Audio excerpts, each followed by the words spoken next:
So welcome back to Chemistry का सागर by Sagar वर्जातिया and we are on the alcohol and phenol part 4. ठीक है, part 3 तक हम लोगों ने देखा था फिजिकल प्रॉपर्टीज ऑफ एल्कोहल्स और पार्ट 4 में हम लोग देखने वाले हैं chemical properties and reactions related to alcohols. अच्छा बच्चों, यहाँ पर मैं आपको बता दूं कि यहाँ पर इस बेसिक वीडियो में आप लोग पढ़ेंगे acidic nature of alcohols and phenols, esterification reaction, उसकी मैकेनिज्म एंड वगैरह वगैरह। तो चलिए बिना किसी टाइम वेस्ट करे शुरुआत करते हैं केमिकल प्रॉपर्टीज ऑफ एल्कोहल्स। अच्छा, केमिकल प्रॉपर्टीज ऑफ एल्कोहल्स को 3 भागों में बांटा गया है। पहला भाग ये है कि आप उन रिएक्शंस को पढ़ सकते हैं जिसमें OH बॉन्ड क्लीव हो रहा हो। आप ऐसी रिएक्शंस पढ़ सकते हैं जिसमें C और O के बीच का बॉन्ड क्लीव हो रहा हो, या आप ऐसी रिएक्शंस पढ़ सकते हैं जिसमें पूरा का पूरा अल्कोहल मॉलिक्यूल इन्वॉल्व हो। तो पहली कैटेगरी अगर हम ये उठाकर देखें जिसमें O और H बॉन्ड टूट रहा है तो बच्चों बट ऑब्वियस की बात है कि H प्लस निकलेगा, और H प्लस निकलेगा तो यानी कि एल्कोहल के अंदर कहीं ना कहीं एसिडिक नेचर या एसिडिक कैरेक्टर या एसिडिक प्रॉपर्टीज हैं। अब अगर वो हैं तो उसको प्रूफ करते हैं। तो प्रूफ के लिए हमने क्या किया, सबसे पहले रिएक्शन करी एक्टिव मेटल्स के साथ। Active metal like sodium, potassium, magnesium, aluminium. तो हमने ये देखा कि वो सॉल्ट बना रहा है और साथ में हाइड्रोजन गैस लिबरेट कर रहा है। So we have studied that if anything which reacts with metal liberates hydrogen and forms salts is acidic in nature. So therefore we can prove that alcohol is acidic in nature. Let's say for example, if we are reacting the methanol with sodium metal, what we are getting is CH3ONA plus H2। ये hydrogen gas यहाँ से liberate होगी। Similarly phenol plus Na, तो क्या होगा, यहाँ का H plus निकल जाता है और ये सोडियम इस O के साथ जुड़ जाता है, तो ये आपको सोडियम फिनॉक्साइड मिलता है। बच्चों आपने लोगों ने पहले सुना होगा, है ना, plus H2, hydrogen gas liberate हो रही है। तो भले अल्कोहल हो भले फिनॉल हो, आप देख सकते हो कि दोनों में हाइड्रोजन गैस लिबरेट हो रही है, यानी कि दोनों के अंदर एसिडिक नेचर है। So as it is written that the above reaction suggests that alcohols and phenols are acidic in nature। लेकिन एसिडिक नेचर का रीजन क्या है, क्यों है एसिडिक नेचर के? तो आइए बच्चों OH ग्रुप पे हम बात कर लेते हैं। बड़े ध्यान से सुनना, ये कंसेप्ट बिल्डिंग बात बोलने वाला हूं। OH में आप लोग जानते हैं कि O is more electronegative as compared to hydrogen. ये बात आप जानते हो, मानते हो कि नहीं? O is more electronegative, H is less electronegative. तो ज़्यादा इलेक्ट्रोनेगेटिव वाला एटम क्या करता है, उससे इलेक्ट्रॉन डेंसिटी अपनी तरफ खींच लेता है। तो इलेक्ट्रॉन डेंसिटी जब अपनी तरफ खींच लेता है तो ऑक्सीजन पे पार्शियल नेगेटिव और हाइड्रोजन पे पार्शियल पॉजिटिव साइन आ जाता है। अब अगर हम वाटर की बात करें तो वाटर के केस में ऐसा ही होता है कि दोनों तरफ हाइड्रोजन है, तो यहाँ पे पार्शियल पॉजिटिव और यहाँ पे पार्शियल नेगेटिव आता है। H प्लस के रूप में निकल सकता है यहाँ पर वाटर के केस में। अगर कोई बेस आना चाहे, कोई भी बेस OH माइनस आना चाहे, तो आराम से इस H प्लस को एब्स्ट्रैक्ट कर सकता है, ठीक है। लेकिन बच्चों यहीं पे अगर हम क्या करें, हम एल्काइल ग्रुप ले आए R। अब R ग्रुप में आप जानते हो प्लस I इफेक्ट होता है, इलेक्ट्रॉन डोनेटिंग ग्रुप होता है ये, प्लस I यानी कि electron donating group. Electron donating group की वजह से क्या होगा, ऑक्सीजन पे इलेक्ट्रॉन डेंसिटी आ जाएगी, तो ये खुद ब खुद पार्शियल नेगेटिव हो जाएगा। इसका जो पार्शियल नेगेटिव है ये साइन बढ़ता रहेगा। अब ये हाइड्रोजन से इलेक्ट्रॉन डेंसिटी खींचने से कतराएगा, आलस करेगा। क्यों? क्योंकि R बैठे बिठाए ऑक्सीजन के ऊपर इलेक्ट्रॉन डेंसिटी दिया जा रहा है। O को पार्शियल नेगेटिव चार्ज पसंद है, तो जब ऑक्सीजन हाइड्रोजन के साथ जुड़ा था तो उससे इलेक्ट्रॉन डेंसिटी निचोड़ रहा था। अभी भी निचोड़ रहा है, लेकिन अब R उसको इतनी ज्यादा प्रोवाइड कर रहा है कि वो आलस में आ गया, आराम में आ गया, तो वो हाइड्रोजन से नहीं ले रहा। हाइड्रोजन से नहीं लेने की वजह से हाइड्रोजन पे पार्शियल पॉजिटिव साइन कम आएगा, बहुत कम आएगा, जिसकी वजह से कोई भी बेस जैसे OH माइनस अगर आना चाहे और H प्लस को लेना चाहे तो थोड़ा सा अटैक मुश्किल हो जाएगा, क्योंकि बेस हमेशा H पार्शियल पॉजिटिव की तरफ भागता है, H पॉजिटिव की तरफ भागता है, और अगर उस H पे पार्शियल पॉजिटिव चार्ज कम है या पॉजिटिव साइन ही नहीं है तो बेटा बेस H प्लस को एब्स्ट्रैक्ट कैसे करेगा? बेस को एब्स्ट्रैक्ट करने के लिए H प्लस मांगता है। अब तुम H प्लस नहीं दे रहे हो, सिर्फ H दे रहे हो, तो वो नहीं लेगा। कहने का तात्पर्य यह है कि अल्कोहल और वाटर में वाटर ज्यादा एसिडिक होता है, alcohols are less acidic in nature. लेकिन एसिडिक नेचर क्यों है अल्कोहल्स के अंदर वो आप जान चुके हैं, it is because of the electronegative oxygen atom. Oxygen atom कहीं ना कहीं O और H के बीच में पोलैरिटी डिफरेंस है, जिसकी वजह से वो एसिडिक नेचर का है। लेकिन अल्कोहल और वाटर को अगर हम कंपेयर करते हैं एसिडिक नेचर पे तो alcohol are less acidic as compared to water. एक एक्सेप्शनल केस होता है और वो एक्सेप्शनल केस होता है मिथेनॉल का। Methanol is more acidic as compared to water. तो ये बातें हम लोग यहां पर पढ़ने वाले हैं। ये देखिए, the cause of acidic strength of alcohols, ठीक है। The acidic character of alcohol is due to the electronegative oxygen atom which withdraws the electrons of the OH bond towards itself। यही चीज अभी मैंने समझाई। As a result, the OH bond becomes weak and a proton can be easily abstracted by a strong base। Alcohol behave as Bronsted acids। देखो Bronsted acids वो होती हैं जो अपना H प्लस देती हैं किसी बेस के द्वारा या बेस के अटैक होने पर। तो अब जैसे यहाँ पर एक बेस है, वो इस H प्लस को ले जा रहा है एल्कोहल्स में से, इसलिए alcohols are acting as a Bronsted acid. ये डेफिनेशन लिखी है, as they donate a proton to a strong base. Which is more acidic in nature, water और एल्कोहल? तो ये अभी हम पढ़ा कर आ रहे हैं आपको कि वाटर ज्यादा एसिडिक होते हैं कंपेरेटिवली एल्कोहल के, लेकिन मीथेनॉल एक एक्सेप्शनल केस होता है। और एल्कोहल वीकर एसिड क्यों है? क्योंकि उनके पास प्लस आई इफेक्ट होता है। तो since R group has plus I effect यानी कि electron donating effect, it increases the electron density in the OH bond. देखो वही बात आ गई, in alcohol as compared to the OH bond in the water, thus the OH bond in alcohol becomes stronger। Stronger का मतलब है कि OH bond के अंदर पोलैरिटी उतनी ज्यादा अच्छी नहीं रहती है जितनी अच्छी पोलैरिटी पानी के OH बॉन्ड में रहती है। तो जितनी ज्यादा पोलैरिटी होगी ना उतना ज्यादा एसिडिक नेचर होगा, क्यों? क्योंकि उसमें से ज्यादा H प्लस निकलेगा, और कोई भी बेस ज्यादा अच्छा H प्लस चाहता है, वो H नहीं चाहता, वो H प्लस चाहता है। अल्कोहल के केस में उसको H मिल रहा है, या कह लो बहुत कम H प्लस मिल रहा है, और पानी के केस में उसको बहुत ज्यादा H प्लस मिल रहा है, तो पानी ज्यादा एसिड हुआ। तो यहां पर लिखा है as a result the abstraction of a proton from alcohol by a strong base is little more difficult than that from water.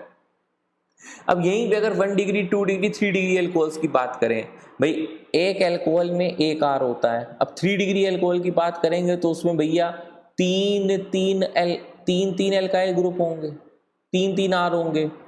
तो 3 डिग्री अल्कोहल ज्यादा एसिडिक होगा कि 1 डिग्री अल्कोहल? बट ऑब्वियस की बात है कि 1 डिग्री अल्कोहल ज्यादा acidic होगा, क्योंकि एक प्लस R, एक R ग्रुप आने से, एक एल्काइल ग्रुप आने से, एक प्लस आई इफेक्ट लगने से अगर उसकी एसिडिक स्ट्रेंथ कम हो रही है, तो सोच कर देखिए अगर तीन R आ जाएंगे, तीन एल्काइल ग्रुप आ जाएंगे, तीनों तरफ से अगर प्लस आई इफेक्ट लगेगा तो उस एल्कोहल की कितनी धज्जियां उड़ जाएंगी। वो वाला ऑक्सीजन इतना ज्यादा आलसी हो जाएगा कि वो H प्लस से तो इलेक्ट्रॉन डेंसिटी खींचेगा ही नहीं। तो decreasing order of acidic strength की बात करें तो सबसे ज्यादा एसिडिक 1 डिग्री होता है, फिर 2 डिग्री होता है, फिर 3 डिग्री एल्कोहल्स होते हैं। यही बात यहां पर लिखी गई है और कही गई है कि विच is more acidic 1 degree 2 degree 3 degree alcohols में। So since alkyl group have plus I effect, therefore electron density in the OH bond of 3 degree alcohol is maximum followed by 2 then 1। तो 1 डिग्री अल्कोहल्स यहाँ पर लिखा है most acidic और 3 degree alcohols यहाँ पर लिखा है लीस्ट एसिडिक। समझ में आ रही है मेरी सारी बात? ठीक है ना। अब अगर हम एल्कोहल्स और फिनॉल्स में कंपेयर करते हैं कि कौन ज़्यादा एसिडिक है, तो बच्चों देख लो यार, अगर हम लोग फिनॉल का स्ट्रक्चर बनाते हैं, रेजोनेटिंग स्ट्रक्चर है ना, ये 5 स्ट्रक्चर्स बनाए हैं मैंने बिल्कुल शानदार तरीके से, ताकि आपको किसी भी तरीके की दिक्कत ना हो। तो जैसे ही आप इलेक्ट्रॉन डेंसिटी यहाँ पर लेकर आते हो, तो बेटा देखो पॉजिटिव चार्ज यहाँ पर दिख रहा है सेकेंड, थर्ड और फोर्थ स्ट्रक्चर में। बच्चों O पर भी अगर पॉजिटिव साइन आ जाए, और H पे तो होता ही है पार्शियल पॉजिटिव, तो ये पॉजिटिव पॉजिटिव एक दूसरे को फोर्स ऑफ रिपल्जन लगाते हैं, जिसकी वजह से H+ निकलना आसान हो जाता है। तो phenols are said to be stronger acids than alcohols. क्यों? क्योंकि जब फिनॉल्स का रेजोनेटिंग स्ट्रक्चर बनाते हैं तो O पे पॉजिटिव साइन आता है। अब O पे पॉजिटिव और H का पार्शियल पॉजिटिव दोनों रिपेल मारता है, तो H+ टूटकर निकल जाता है, या ये कह लो OH बॉन्ड बहुत वीक हो जाता है।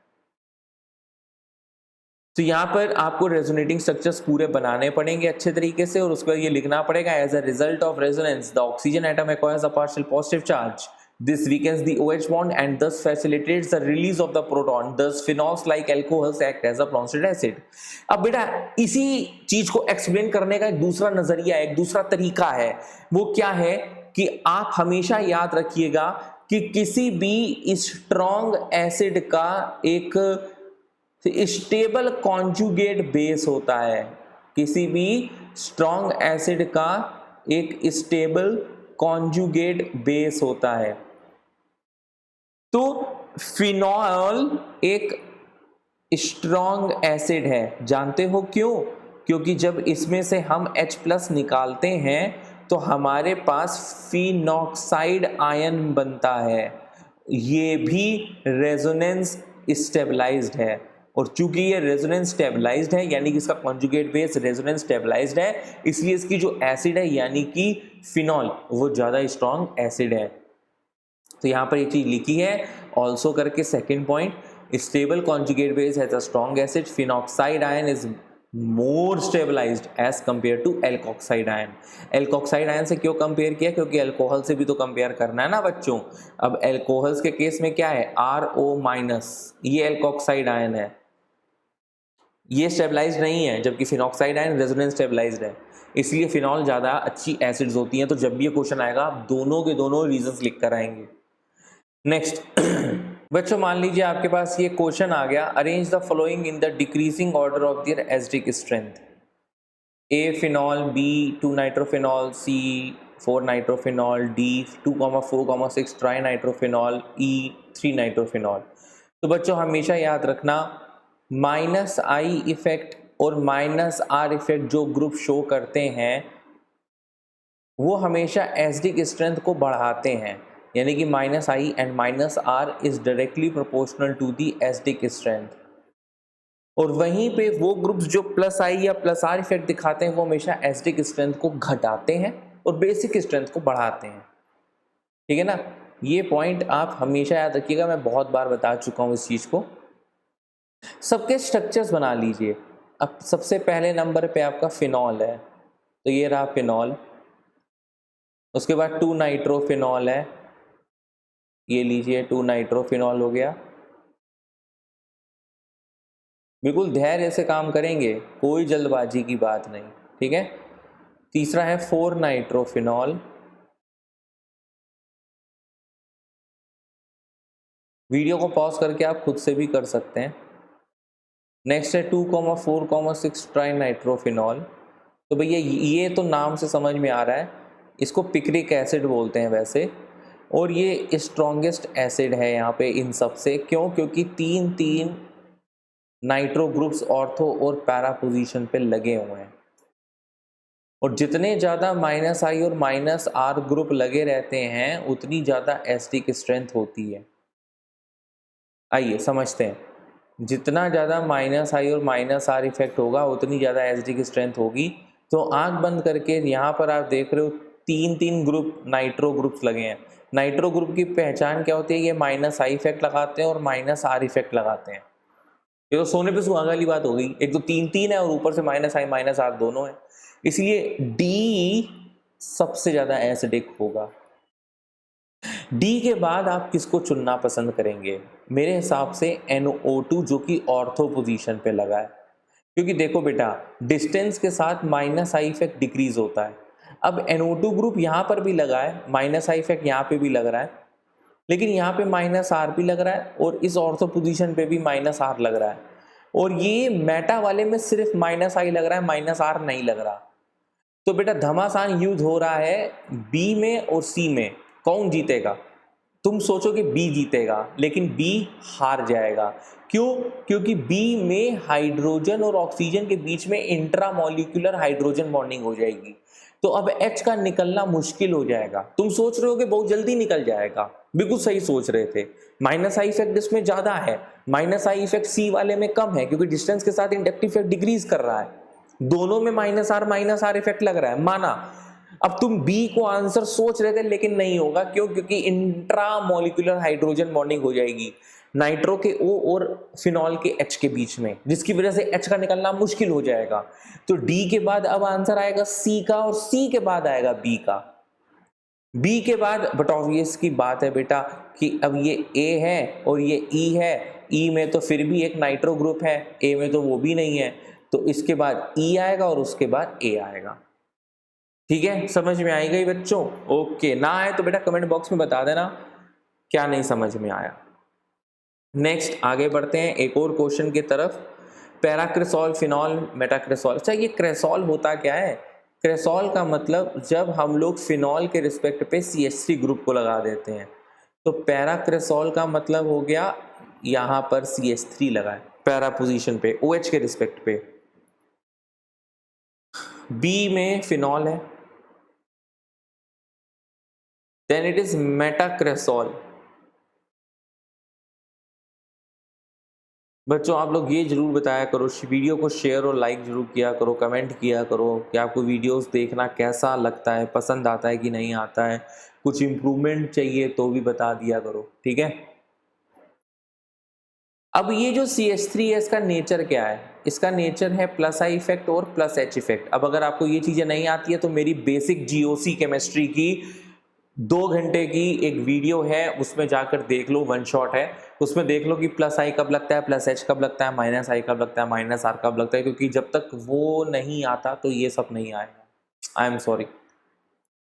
तो प्लस आई इफेक्ट और प्लस H इफेक्ट सबसे ज़्यादा कहाँ लगेगा? ऑर्थो पोजीशन पे, और फिर लगेगा तुम्हारा पैरा पोजीशन पे।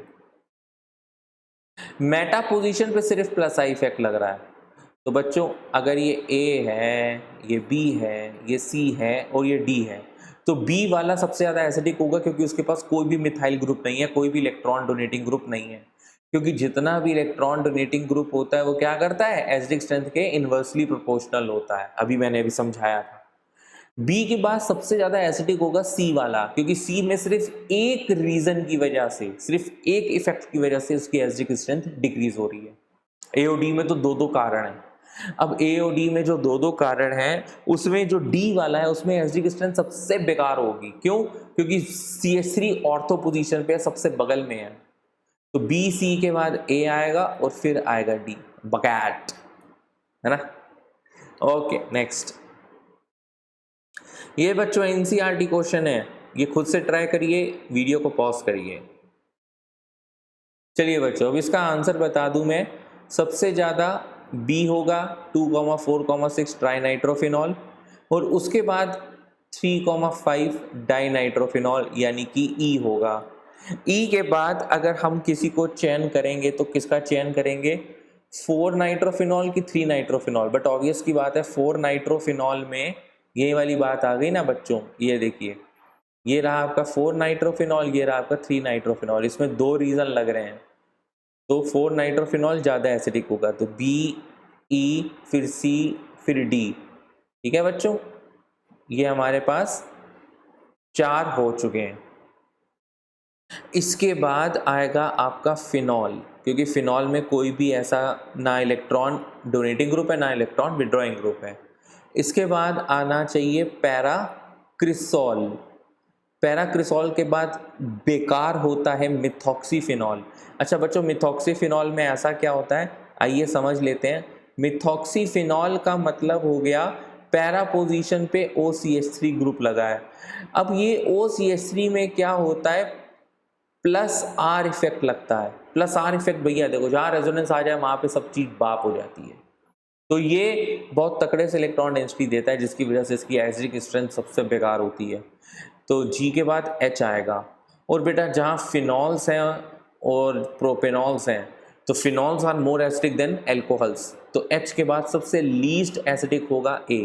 तो ये बच्चों मैंने डिक्रीजिंग ऑर्डर लिखा है एसिडिक स्ट्रेंथ का, और ये एनसीईआरटी का क्वेश्चन भी है।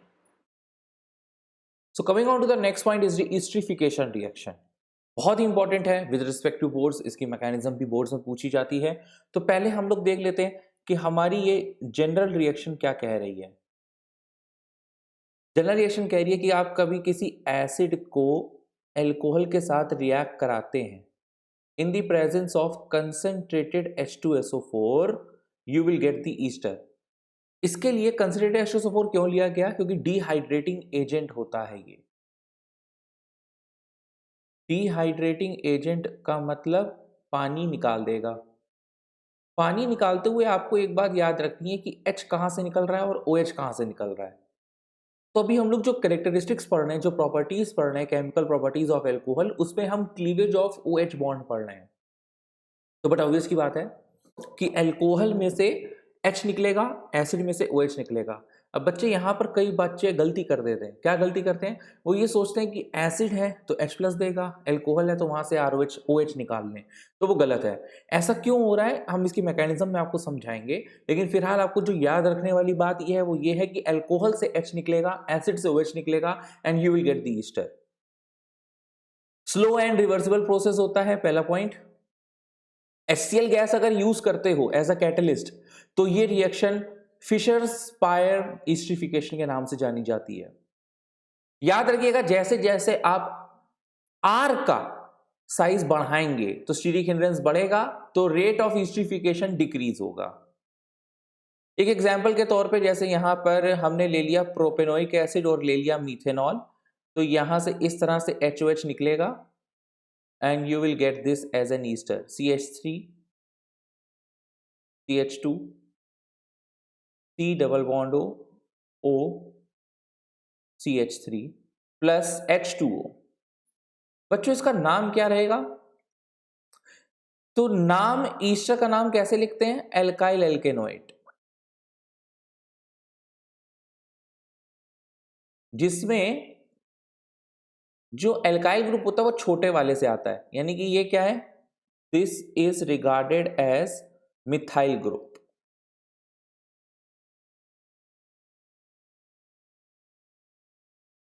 ये मिथाइल है एंड 1 2 3 कार्बन एटम्स, प्रोपेनोइट।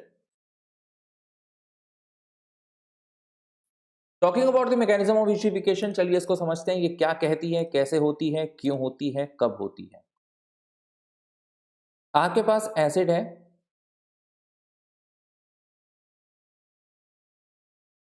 और एसिड एल्कोहल और कंसंट्रेटेड H2SO4 के साथ रिएक्ट हो रही है। अब H2SO4 अपना H प्लस देगा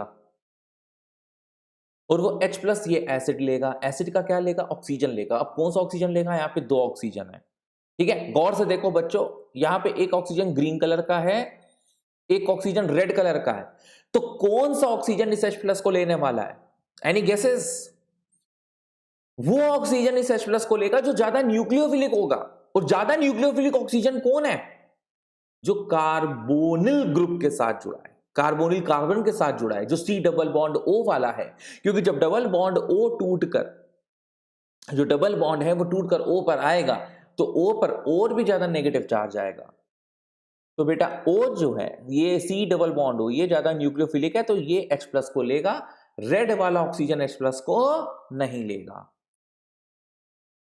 ऐसा करने पर हम ये देखेंगे कि ये वाला ऑक्सीजन प्रोटोनेट हो जाएगा, यानी कि O पर आ जाएगा पॉजिटिव चार्ज, एक ले लिया हाइड्रोजन, और ये OH एज इट इज रहेगा। O पे पॉजिटिव टिकता है? जल्दी बताओ, यस और नो। O पे पॉजिटिव नहीं टिकता। क्यों नहीं टिकता? क्योंकि देखो O इलेक्ट्रोनेगेटिव एटम है, उस पर तुमने पॉजिटिव चार्ज डाल दिया, यानी कि उसकी तुमने इलेक्ट्रॉन की भूख और ज्यादा बढ़ा दी है। तुरंत अपना बॉन्ड तोड़कर आसपास से कुछ ऐसा खेल खेलेगा, बॉन्ड तोड़कर अपनी भूख को शांत कर देगा। O पॉजिटिव शांत होना चाहिए, ये मकसद होता है। तो ये डबल बॉन्ड टूट के इसके पास आ जाएगा। एज अ रिजल्ट आपको मिलेगा CH3, C, इस पर पॉजिटिव चार्ज, OH और यहां पे भी OH। तो पहला स्टेप जो मैंने यहां पर लिखा था, आप लोग भी नोट्स बनाते रहिएगा, ये स्टेप 1 क्या था? Protonation of the carbonyl group. तो वो ये है, this is the first step. Second step में क्या कह रहा है? Nucleophilic attack by the alcohol molecule. तीन चीजें से आपकी रिएक्शन हो रही थी, एसिड, एल्कोहल और एस्ट्रोसोफोर। अब कार्बोक्सिलिक एसिड और एस्ट्रोसोफोर का इस्तेमाल कर दिया, ले देकर बचा एल्कोहल, तो अब एल्कोहल इस पे अटैक मारेगा। एल्कोहल का तुम एग्जांपल ले लो CH3OH, और इसने जो ऊपर इंटरमीडिएट बनाए जिसपे C पे पॉजिटिव चार्ज है, वो एज इट इज लिख दो। अब देखो C पे पॉजिटिव चार्ज एक इलेक्ट्रोफिलिक सेंटर है और ये न्यूक्लियोफाइल की तरह एक्ट करेगा और ये इस पे अटैक मारेगा। अटैक मारने के बाद आपको प्रोडक्ट कुछ इस तरह से मिलेगा, CH3COH COH। अब इस O पे पॉजिटिव चार्ज आ जाएगा जिसने अपना इलेक्ट्रॉन डेंसिटी दिया और C पॉजिटिव पे अटैक किया। अब ये बताइए, O पे पॉजिटिव तो टिकता नहीं है, तो O पे पॉजिटिव जो टिकता नहीं है तो वो क्या करेगा? वो कहेगा H+, बेटा निकल, ताकि मेरी भूख शांत हो जाए। ऐसा करने पे प्रोटॉन का ट्रांसफर हो जाएगा, PT लिख रहा हूं, प्रोटॉन ट्रांसफर। होगा क्या? यहाँ पे जो दो एल्कोहल बैठे हैं, वो एल्कोहल O इस H+ को ले लेगा जो H+ निकल रहा है। इन दो में से कोई एक इस H+ को ले लेगा और प्रोटोनेट हो जाएगा। मान लो ये साइड वाला ले रहा है और प्रोटोनेट हो रहा है, नीचे तुम्हारा क्या बचेगा? OCH3। अब फिर से ये कहानी आ गई कि O पे पॉजिटिव टिकता नहीं है, तो O पे जो पॉजिटिव टिकता नहीं है तो वाटर मॉलिक्यूल यहां से लॉस्ट हो जाएगा।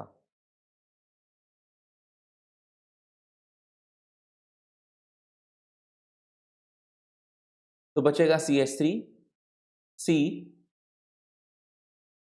OH, यहां पे पॉजिटिव चार्ज, और ये OCH3। This water molecule has been lost. अब C पर जो पॉजिटिव है उसको इलेक्ट्रॉन डेंसिटी कौन देगा? जो इसके ऊपर ऑक्सीजन जुड़ा है, ये ऑक्सीजन इसको इलेक्ट्रॉन डेंसिटी देगा ताकि C की भूख शांत हो जाए। C पॉजिटिव मतलब भूखा होता है बच्चों। ये आ जाएगा OCH3, यहां पर आ जाएगा डबल बॉन्ड O पे आ जाएगा पॉजिटिव चार्ज और ये H। फिर से O पे पॉजिटिव टिकता नहीं है, तो यहां से H+ लॉस्ट हो जाएगा। तो this will be the step 3, loss of proton, and here you will get an ester। तो बात समझ में आई? यहां पे मैंने स्टेप 2 स्टेप 3 ये दोनों एक साथ कर दिए। तो बेसिकली स्टेप 2 था nucleophilic attack of alcohol molecule, and step 3 था loss of a molecule of water and proton. तो यहां से बेसिकली आपका स्टेप 3 चालू हो जाता है। मैं इसको करेक्ट कर देता हूं, स्टेप 3 आप यहां से चालू करेंगे, ठीक है? स्टेप 2 में सिर्फ न्यूक्लियोफिलिक अटैक दिखाएंगे जिसपे आपका O पर पॉजिटिव चार्ज आ गया। अब इस स्टेप को कॉपी करेंगे नीचे, स्टेप 3 दिखाएंगे कि वाटर मॉलिक्यूल लॉस्ट हुआ, कार्बन पे पॉजिटिव चार्ज आया, कार्बन के पॉजिटिव चार्ज आने पर, इस स्टेप के आने पर O पे जो पॉजिटिव था वो निकल जाएगा, H+ निकल जाएगा, फिर आपको ईस्टर मिल जाएगा। बात समझ में आती है सबको? ठीक है। Now after the mechanism of the esterification, आप उसको याद रखिएगा, ये सेंटेंस वाइज अगर आप नोट करते हैं then it will be very beneficial. आपको याद रहता है एग्जाम पॉइंट ऑफ व्यू पे, और प्रेजेंटेशन के तौर पे तो और भी ज़्यादा बेहतरीन चीज़ रहती है। चलिए नेक्स्ट चीज पे आते हैं। नेक्स्ट चीज कह रहा है reaction with acid chlorides and anhydrides. तो पायरिडीन हमने जो यहाँ पे डाला है, इसका काम होता है बेस, और बेस मतलब ये बेस होता है और इसका काम होता है एसिड को निकालना। तो RCOCl जब ROH के साथ रिएक्ट करेगा, यहाँ से HCl निकल जाएगा, तो क्या बच रहा है? RCO OR डैश, यानी कि ईस्टर बच रहा है। तो तुमने क्या किया, तुमने आरसीओ ग्रुप को इंट्रोड्यूस किया, तो इस प्रोसेस को एसाइलेशन कहते हैं। दो तरीके से हो सकता है। अगर आप एनहाइड्राइड लेते हैं, पायरिडीन डालते हैं, तो ये देखो, ये RCOCH निकल रहा है, एसिड निकल रहा है, और आपका ईस्टर बच रहा है। अब अगर स्पेसिफिकली आप लोग C2H5 की बात करते हैं, एसीट मॉलिक्यूल की, तो वो प्रोसेस एसिटिलाइजेशन कहता है, एसिटाइलेशन। तो if the acid chloride and anhydride used are acetyl chloride and acetic anhydride, यानी कि 2 कार्बन एटम वाला, तो वो प्रोसेस क्या होता है, एसिटिलेशन। तो देखो यहां से HCl निकलेगा, क्या बचेगा, CH3, C double bond O C2H5, HCl बाहर। चलिए पॉज करिए, दूसरे का प्रोडक्ट बनाइए। तो दूसरे का प्रोडक्ट आपने ऐसे बनाया होगा, ये यहां से देखो एसिड निकल रहा है, CH3COOH, और आपको क्या मिल रहा है, CH3 C double bond O C2H5। समझ में आ गया? This is what acylation means. Benzene का एक स्पेशल केस है एसिटाइलेशन का, जिसको हम बेंजोइलेशन कहते हैं। बेंजोइलेशन का मतलब है अगर आप बेंजोइल ग्रुप को इंट्रोड्यूस कर रहे हो या बेंजोइल क्लोराइड को इंट्रोड्यूस कर रहे हो, तो if benzoyl chloride is used then the reaction is called benzoylation. Benzoylation of phenol is usually carried out in the presence of aqueous NaOH। Aqueous NaOH फिर से वही बेस है जो कि यहां से एसिड को निकालेगा और फिनाइल बेंजोएट बन जाएगा। The reaction of alcohols and phenols with benzoyl chloride in the presence of aqueous NaOH is known as Schotten-Baumann reaction। हालांकि अल्कोहल फिनॉल के साथ साथ अगर यहाँ पे एनालीन भी होता तो भी वो शॉर्टन-बॉमन रिएक्शन होती है।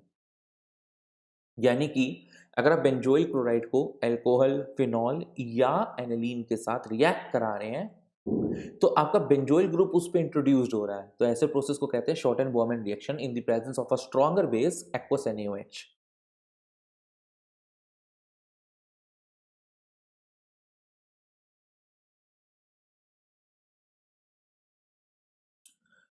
रिएक्शन विद ग्रिग्नार्ड रिएजेंट बहुत सिंपल है। Mg के ऊपर पार्शियल पॉजिटिव, इसके ऊपर पार्शियल नेगेटिव, इसके ऊपर पार्शियल नेगेटिव, इसके ऊपर पार्शियल पॉजिटिव, तो ये RH निकल जाएगा। MgX के साथ OR आ जाएगा, खत्म हो गई कहानी। तो इसका जैसे एग्जाम्पल है, ये दोनों निकल गए, बन गया C2H6, और Mg के साथ देखो Br तो जुड़ा ही था, साथ में आ गया OCH3। सिमिलरली ये CH3H यानी कि CH4 तो निकल गया, साथ में मिल गया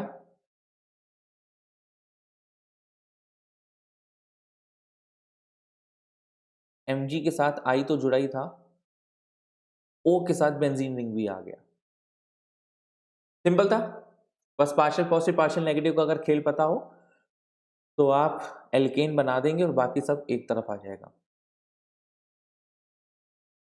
तो this is all about the chemical properties of alcohols. Chemical properties of alcohols में भी एक दूसरा पार्ट भी आएगा, तो स्टे ट्यून्ड टू केमिस्ट्री का सागर बाय सागर बरजातिया।